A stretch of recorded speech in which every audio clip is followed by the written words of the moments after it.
გუშინ მოვამზადე გემრიელი ფუნთუშები. გამოცხობიდან რამდენიმე წუთში რომ შეიჯამა მომენტალურად, გადავწყვიტე მეორე წრეზე წავსულიყავი. სიმართლე გითხრათ არ დამეზარა, რადგან პროცესს მიმარტივებდა კენვუდის მანქანა cooking chef-ი, რომელიც ჩემი მარჯვენა ხელია. პირველ რიგში მაცევრიდან გამოღებული რძე გავათვე მიქსერში ინდუქციის მეშვეობით, შემდეგ დავამატე საფუარი, შაქარი და ფქვილი.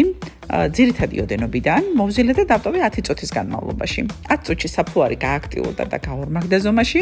შემდეგ დავამატე დანარჩენი ინგრედიენტები, რასაც კატრშიც ხედავთ და დაგიტოვებთ აღწერილობაშიც და მოვზილე ცომი. თუ კენვუდის საოცარი მანქანის cooking chef-ის შეძენით ხარ დაინტერესებული, გამოიყენე პრომოკოდი დიანას რეცეპტორი და მიიღე დამატებითი საჩუქარი.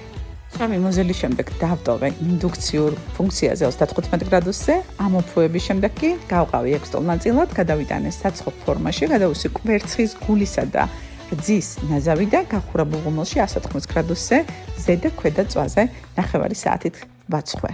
შეგიძლიათ დაამატოთ ქიშმიში და გამოაცხოთ ცარიელი, ან დაამატოთ ნებისმიერი ჯემი ან მურაბა. უხდება საოცრად. ამიჯერეთ, ეს რეცეპტი ძალიან მოგეწონებათ.